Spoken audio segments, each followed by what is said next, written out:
குரு ஆஸ்ட்ரேலிய நேயர்கள் அனைவருக்கும் வணக்கம். 17 ஏப்ரல் 2026 வெள்ளிக்கிழமை. மேஷம், ரிஷபம், மிதுனம் 3 ராசிக்கான தினப்பலன். மேஷ ராசிக்காரர்களுக்கு உங்கள் ராசிநாதன் செவ்வாய் சனியின் உத்திரட்டாதி நட்சத்திரத்தில் 12ஆம் இடத்துல மீன ராசியில் இருக்கின்றது. கூடவே சந்திரன், புதன், சனியும் சேர்ந்து இருப்பது 4 கிரகம் இருப்பது சதுர் யோகம் என்று சொல்லுவாங்க. இது இந்த யோகத்தை ப்ளஸ்ன்றதோட மைனஸில் தான் இருக்கும். அதுவும் சந்திரன் ரேவதி நட்சத்திரத்தில் தேய்பிரையில் இருக்குது.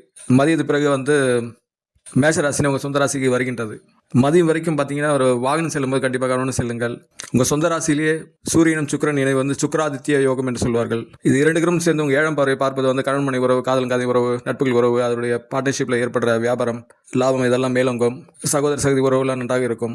உடல்நிலையில் மட்டும் கவனம் எடுத்துக்கொள்ளும். ஏன்னா மீனத்தில் இருக்க 4 கிரகங்களை உங்கள் 6ஆம் வீட்டை பார்ப்பது உடலளவு மனதிலும் ஒரு அழுத்தத்தை உண்டாகும். அது மதியானத்துக்கு அப்புறம் ஓரளவுக்கு தெளிவு பெறும். மேலே பொருளாதாரம், தொழில், வேலை இதெல்லாம் மேம்படும். குழந்தைங்கள மாணவன் படிப்பு மட்டும் கொஞ்சம் ஒரு விதமான பின்தங்கிய போக்கு இருக்கும். ஏன்னா உங்கள் ராசியில் இந்த சிம்மத்தில் கேது இருக்கின்றது.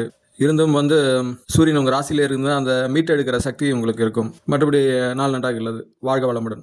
ரிஷபராசிக்காரர்களுக்கு உங்கள் ராசிநாதன் மேஷத்தில் சூரியனுடன் இருக்கின்றது. சூரியன் சுக்கிரனை சுக்கிராதித்ய யோகம் என்று சொல்லுவாங்க. அது 12 இருக்கிறதுனால ஆடம்பரமான விஷயங்கள், பொழுதுபோக்கு, கலை இலக்கியம் சார்ந்த விஷயங்களில் ஒரு விதமான விரயம் கொண்டதாக இருக்கும்.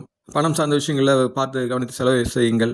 உங்களுடைய நோய் எதிரிகளில் உங்களை விட்டு அகல சூழல் இருக்கும். ஏன்னா இந்த 2 கிரகங்களும் சேர்ந்து 6ஆம் பார்வையாக உங்கள் துலாத்தை பார்க்கின்றது. உங்கள் ராசிநாதன் பார்ப்பதனால் ஒரு விதமான உடல் ஆரோக்கியத்தை மேம்படுவதாக இருக்கும். உங்கள் 5ஆம் வீட்டை 11 இருக்க 4 கிரகம் பார்ப்பது குழந்தைங்க நலன், ஆரோக்கியம், கல்வி, மாணவர் இதெல்லாம் ஒரு விதமான ஒரு ஸ்லோ டவுனில் நகரும்.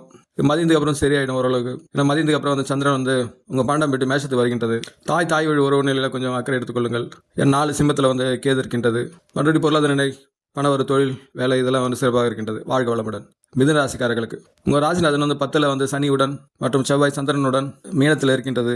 இது எல்லாமே சனியின் உத்திரட்டாதி நட்சத்திரத்தில் இருப்பது ஒரு விதமான வாக்குவாதம், எரிச்சல், வாகனம் செல்லும் போது தடைகள், தொழில்நுட்ப சார்ந்த விஷயங்கள், வேலை சார்ந்த தொழில் சார்ந்த விஷயங்கள், கூட பழகும் நபர்கள், மேலதிகாரியின் தொடர்பு இதெல்லாம் ஒரு விதமான மோதல் போக்கு, தடைகளும் பிரச்சனைகளும் வராமல் பார்த்து கொள்ளுங்கள். போதிய மட்டும் வீணான விவாதங்களை தவிர்த்து கொள்ளுங்கள். மதியானத்துக்கு அப்புறம் ஓரளவுக்கு சரியான. மதியானத்துக்கு அப்புறம் 11ஆம் வீட்டுக்கு சந்திரன் செல்கின்றது. தேய்பிரை காலமாக இருக்கிறதுனால அமாவாசை வரைக்கும் கொஞ்சம் ஜாக்கிரதையாக இருக்க வேண்டும். முக்கியமாக வாகனம் செல்லும்போது கவனம் செல்லுங்க. ஏன்னா உங்களுடைய பகை கிரகமான செவ்வாயும் அதே நட்சத்திரத்தை உங்களோட சேர்ந்து இருப்பது ஒரு விதமான விலங்கம் தான். மறுபடியும் 11ல் சூரியனும் சுக்கிரனும் சேர்ந்து சுக்கிராதித்ய யோகம்னு சொல்லுவாங்க. அதனால் தலைமத்தியமும் அழகு, ஆடம்பரமான விஷயங்களை உங்களுக்கு மேலோங்குவதாக இருக்கும். நாள் நன்றாக இருக்குது.